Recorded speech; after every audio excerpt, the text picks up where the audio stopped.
अपने पराए। घर की लड़ाइयाँ कितनी भी हो, लेकिन ये भी सच है कि किसी पर कोई आपत्ति हो तो अपना ही परिवार साथ देता है। भैया, मेरे पीछे पुलिस लगी है, प्लीज मुझे बचा लो। रवि और राज दो भाई, लेकिन दोनों में कभी नहीं पटी। अरे क्या हुआ छोटे, क्या कर दिया तूने? अरे कुछ नहीं भैया, मेरा दोस्त है ना राजू, वो मुझे लेकर बैंक गया था। मुझे नहीं पता भैया कि वो वहाँ बैंक लूटने जा रहा है। मैं उसके साथ बैंक में घुसते ही सीसीटीवी कैमरे में दिख गया हूँ। अब पुलिस मुझे ढूंढ रही है भैया, मुझे बचा लो। राज कुछ सोचता है, फिर कहता है, ओके, तुम यहीं रुको, मेरा एक दोस्त पुलिस में है, मैं बात करता हूँ। तभी वहां रवि की बीवी राज की बीवी के साथ आ जाती है। तुम लोगों के घर जब तक पुलिस का आना जाना है, बच्चों को यहीं छोड़ दो, उन पर असर ठीक नहीं पड़ेगा। तभी वहां पुलिस आ जाती है। चलो चलो, कौन है रवि, थाने चलो। मैंने कुछ नहीं किया, मुझे कुछ नहीं पता। अरे वो तो पुलिस स्टेशन चलकर ही पता चलेगा कि कुछ पता है कि नहीं, चलो। कहानी का फ्लैशबैक। भैया, मुझे मेरे मकान में हक चाहिए ही चाहिए। अरे लेकिन छोटे, अभी मेरे बच्चों पर काफ़ी खर्चा है, तेरी भाभी की भी तबीयत ठीक नहीं रहती, बजट बिल्कुल नहीं है कि मैं अलग होकर रहूं। देख लो भैया, 1 महीना है तुम्हारे पास, जल्दी से घर खाली कर दो। अरे कैसी बात कर रहे हैं भैया, मेरे शरीर में अभी इतनी हिम्मत भी नहीं कि घर को खाली करे।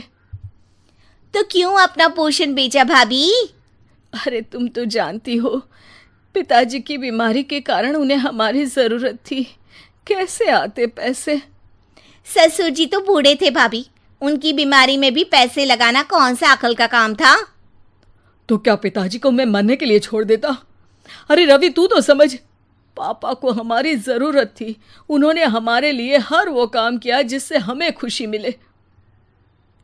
बैक टू रवि, जो जेल में बैठा है। ये मैंने क्या कर दिया था? मैं ना पिता का हुआ ना ही भैया का। मेरे साथ जो हो रहा है ठीक ही हो रहा है। तभी वहां पुलिस वाला आता है। रवि, तुमसे कोई मिलने आया है। भाभी, आप यहाँ क्यों आई? पुलिस स्टेशन है ये भाभी। भैया, आपकी जगह मेरा भाई होता तो क्या मैं नहीं आती? अच्छा, ये खाना ले लीजिए, खा लीजिएगा। आपके भैया लगे हैं वकीलों और पुलिस वालों से बात करने में, डरने की कोई बात नहीं। जब आपने गुनाह किया ही नहीं तो सज़ा भी नहीं मिलेगी। रवि भाभी को देखकर रोने लगता है। घर में साक्षी चुपचाप बैठी होती है कि तभी सोनम कहती है, अरे साक्षी, क्या हुआ? परेशान क्यों हो रही हो? भाभी, अभी अभी पुलिस स्टेशन से खबर आई है, इन्हें बड़े जेल में शिफ्ट किया जा रहा है। मैं क्या करूंगी भाभी? रो मत, हम अच्छे से अच्छा वकील करेंगे। लेकिन उसमें तो बड़े पैसे लगेंगे दीदी, हम इतना पैसा कहाँ से लाएंगे? अरे क्यों, ये मकान है ना, और मेरे कुछ गहने भी है। साक्षी की आंखों में पानी आ जाता है।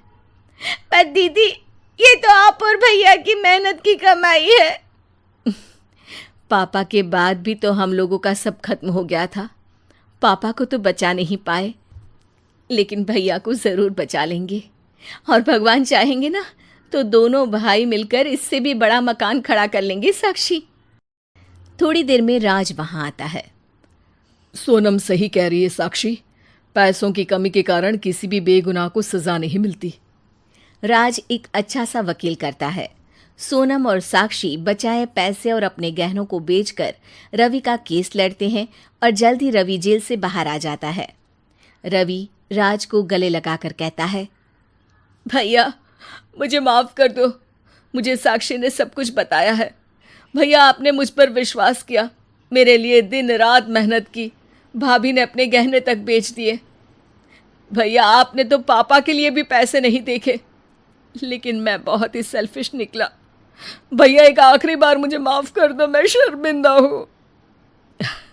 अरे भाई, अपने तो अपने ही होते हैं, पापा ने हमारे लिए क्या नहीं किया ये तुम्हें बताने की ज़रूरत नहीं है मुझे। और फिर तू तो मेरा भाई है। पैसे से बढ़कर रिश्ते होते हैं भाई।